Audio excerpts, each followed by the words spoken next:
There's a story that's not being told, the story of Jerusalem, Judea, and Samaria.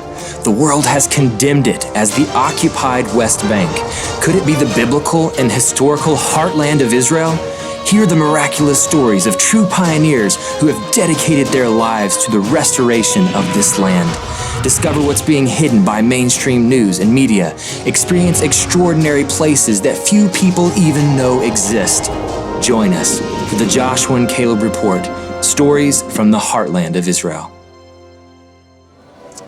Welcome to yet another episode in the Joshua and Caleb Report, stories from the heartland of Israel. Luke Hilton here with Caleb Waller. We are just outside the old city of Jerusalem at Jaffa Gate. We are waiting for Ari Abramowitz to arrive, but just a quick word. You've probably noticed that we have this series progressing in Jerusalem, and that is so exciting to me because we get to see all of the history, but today we are bringing it up to the present day of why the Jewish people are here in Jerusalem. Ari Abramowitz is a phenomenal man, a man of great character, and a man who truly loves this city. And the things that we're going to touch on today have to do with the why. Why Jerusalem has been the center point for the Jewish people for thousands of years, and why still today the struggle is fighting for this city.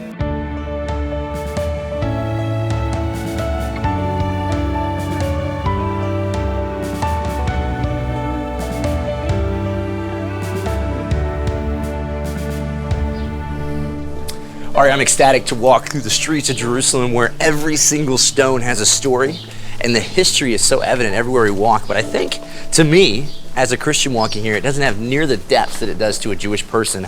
So to me, what's the meaning of Jerusalem to you? What's the meaning of Jerusalem to me? That's a loaded the question. better question is, what is my meaning without Jerusalem? Asking what the meaning of Jerusalem is to the Jewish people is like asking what the meaning of breathing is for the human body. Okay. Jerusalem is the pulsating heart of the nation of Israel. It's who we are. It's never left our consciousness even for a moment. We should just start before we even go through to say it's impossible to put Jerusalem into words. Wow. Without being, it's like the difference between reading a sheet of musical notes and experiencing a philharmonic orchestra. You need to, Jerusalem is an experience.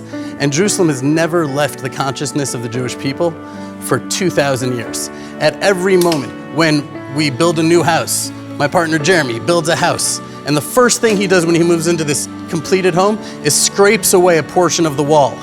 So there's a bare, empty, paintless portion of the wall that Jews do around the world, because why should our house be built when God's house lies in ruins? The first thing we do after we eat, any meal, Al Naharot Bavel Sham Yashavnu Gam Bachinu Bezachreinu Etzion. On the rivers of Babylon we sat and we remembered Zion. Right. That's Uvenei Yerushalayim. That's the blessings after the meals. That's what it's all about. A Jewish wedding. Im eshkachech Yerushalayim tishkach yamini. The first thing we do right before we celebrate is break the glass because the temple is destroyed. And then the groom says, Im eshkachech Yerushalayim tishkach yamini. If I forget thee, O Jerusalem, may my right arm lose its cunning. What does that mean? Think about that. My right arm lose its cunning. It means without Jerusalem, we don't have our strength. We're not able to accomplish anything. Jerusalem is not just a city. It's an idea. It's a mission.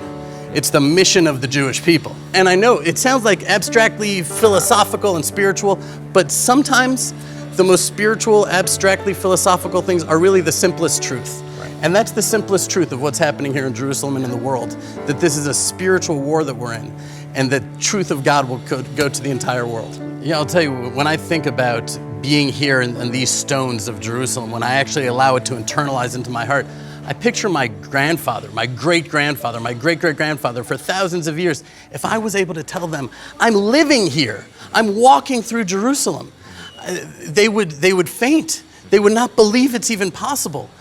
And I'm meriting to live it, to experience it, to walk through it. And that's the miracle of what Israel is.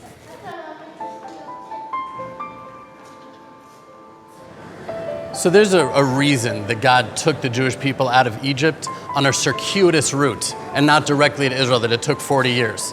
Because it's one thing to take the Jew out of the exile. It's another thing to take the exile out of the Jew. So when we came into the land of Israel, when we conquered the Temple Mount, we clearly still had exile eyes because we passed right over the Temple Mount to the Western Wall. And we gave the keys to the Temple Mount to the Jordanian Waqf because we weren't ready yet. We weren't there, but we're approaching the Yovel, the Jubilee year from the liberation of Jerusalem of the Temple Mount. This is a turning point where the real, true liberation that's happening isn't geographic, it's right in here. The only thing standing between the Jewish people and building the temple is right in here. The first verse in the Torah is Bereshit bara Elohim et hashamayim ve'et haaretz. God created the heavens and the earth. Why does it start with that? Our greatest commentator says because in the end of days, the nations are going to come against us and say, the land of Israel doesn't belong to you. And your answer should be, God of Israel created the entire world and he gave us the land of Israel. That is our right to be here. Israel should stand up to the nations of the world and say, Jerusalem is our capital. Jerusalem is the beating heart of our nation. That's where we serve the God of Israel, who is much more powerful than all of you put together. When you look at the forces of darkness and evil and repression that are turning against the Jewish people now, even more than ever, what are they turning against?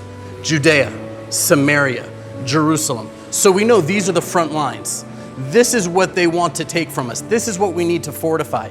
This is what we need to stand firm and unwavering about, even if the entire world is against us.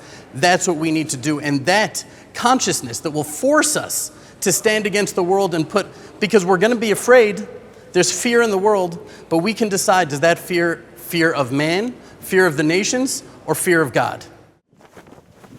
So Ari, overlooking the Kotel right here, what should the place of the nations and Christians be to the Western Wall today? And also, is there a place for the nations in the restored temple? So before I can answer what the Western Wall would be for the nations, it's important first to understand what it is for the Jewish people, because the nations are simply an extension. Just like in Judaism, we have priests, they're the children of Aaron, that are in some ways the intermediaries, the facilitators of our service to God in the temple. The Jewish people are an Am Kohanim. We're a nation of priests. So what the priests are to us, we are to the entire world. So the Jewish people, let me try to explain what the Western Wall is like. It's like, imagine a father that gets so angry with his son that he says, leave, I never want to see you again, go. And the son leaves. But then he just waits a second and he goes back and puts his ear to the wall and he hears his father crying.